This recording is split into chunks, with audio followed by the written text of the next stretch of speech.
Don't look now, but a new challenger is approaching. And when I say new challenger, I mean new DFS company that you should start making money off of. It is called Sleeper. Hopefully those of you Super Smash Bros. Fans got the reference at the very beginning. But in this video, I'm going to give you a tutorial on how to use the new DFS platform called Sleeper. Now, the website is Sleeper HQ. You probably know them as a fantasy football, fantasy basketball, fantasy league type of company, but they also have a sleeper picks option, which is very similar to the DFS companies that you know and love, like a Prize Picks and an Underdog, but it's also quite different, which I will explain. Either way, in this video, I'm going to give you a tutorial on how to use the picks option on Sleeper, talk to you about what is optimal strategy-wise, and also tell you how to make money. So make sure to stick out to the end so you learn how to be profitable when using Sleeper. As for me, my name is Matt Modi. I'm a content creator, betting analyst for oddsjam.com. As a user of OddsJam, I've profited over $30,000 as a user of OddsJam. I was a sports bettor before. I wasn't profitable with OddsJam, over $30,000. Part of the profits is using the strategies talked about in this video. So again, I definitely recommend checking it out.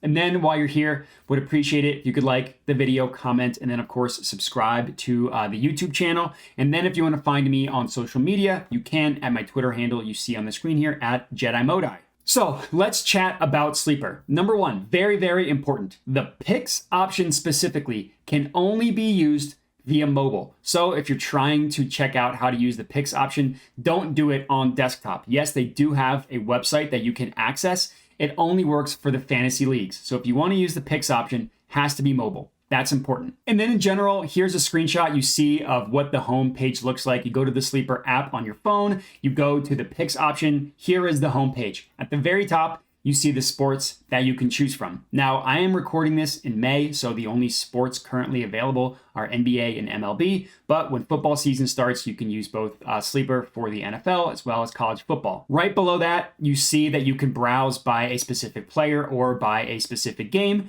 And then right below that, you see all of the different options that you can choose from. Now, the stat options that you see is just a little slider. You can slide back and forth. All you really need to know about the stats that you can choose from is that if there's a counting stat in the sport, you can probably put it into an entry on Sleeper. We're talking NBA, normal stuff like points, rebounds, assists.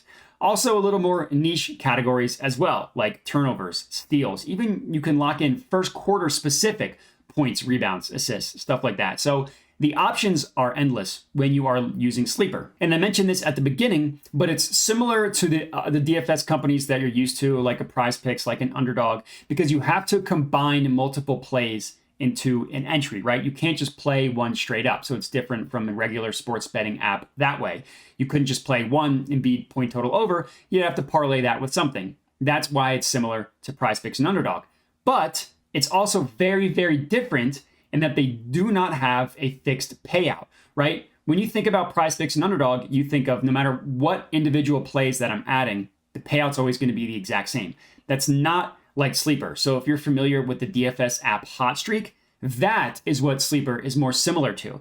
And what I mean by that is each individual play is priced individually. So in that way, it is similar to a sports betting app like a FanDuel, like a DraftKings that assigns individual odds for each play. So the payout depends on what individual plays that you add. And again, that is not like Prize Picks and Underdog. So here's another screenshot that you can see here. I selected an NBA game and I selected the NBA points. Now, right below that, we see Devin Booker. We see his point total is listed at 31.5. But right below that, we see the over. We see the 1.73x and the under. We see the 1.82x. Those are the odds, right? You can view those as essentially the odds. Now, for whatever reason, they use the odds as in the decimal platform instead of the standard like -120, -110, or whatever that you're used to.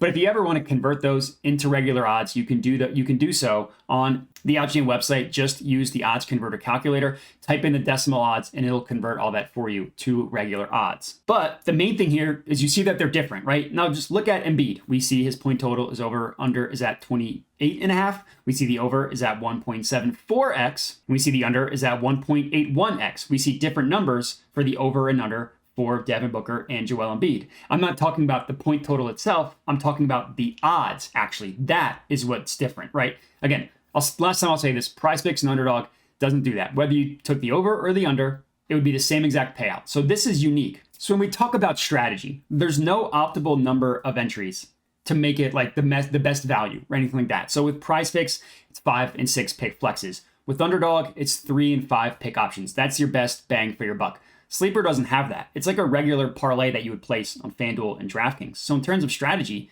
just find plays that have some value, right? Now we'll get into that part in terms of finding plays, but when it comes to number of entries, the minimum number is 2, the maximum number is 8, and there is no optimal number to choose between those two numbers, right? Any one individual play is good. If you have 3 that you like, play that. If you have 8 that you like, play that. So let's pretend that I liked the Embiid and Booker over. So you just select those 2 options, and then you see at the bottom here, you can look at your entry. You can view entry. When you click that, this is what you see. It gives you the payout. We see 3.01x payout. Now, one thing that I do want to be clear about that payout option is that it includes your initial risk. So if you want to view things in terms of profit, you need to subtract 1 from the payout. So 3.01x payout means 2.01x profit, meaning I would turn a $100 entry into a profit of $201. And again, you can do this for any number of legs between 2 and 8. There's no optimal number. It doesn't matter how many legs you add. What matters is that the plays themselves are good. Now, in terms of finding good plays, I saved the best for last. It's very similar strategy to regular old sports betting. You're looking for value. You're finding opportunities where Sleeper is an outlier. The Sleeper odds are an outlier compared to the rest of the sports books. If Sleeper has something at minus 120, every other book has it at minus 150. That's a hammer on Sleeper. And there are a bunch of different tools that you can use to find these types of plays. Number one, you can just use the positive expected value page. You can filter specifically for Sleeper, and you can blindly lock in those plays into a Sleeper entry. So if there's 4 two-leg parlays, or 1 4-leg parlay, however you want to do it, doesn't matter. There's no optimal number. You can also use the fantasy optimizer, right? As you see on the screen here, you can select the Sleeper option, and then you just want to hammer plays that are highlighted green. It's as simple as that. So Sleeper, it's like a baby between DFS and sports betting. It's like DFS in that you have to choose player props and you have to put them in parlays, but it's like regular sports betting in that all of the odds are priced individually. So there's no optimal number of legs. Instead, the strategy is to find outliers in Sleeper and hammer those. So hopefully you guys are ready to start making money on Sleeper. If you have any questions, please do not hesitate to reach out. Other than that, remember to like, comment, subscribe, hit me up on social media, all that good stuff. Thanks for watching and have a good one. All right, everybody, thanks for watching. Hope you enjoyed the video. Below are all of my different social medias where I post picks and plays daily. Make sure to hit me up there. Also, make sure to subscribe to the YouTube channel as I'm constantly putting out new videos to learn how to make money sports betting. And that's it. So thanks for watching and have a good one.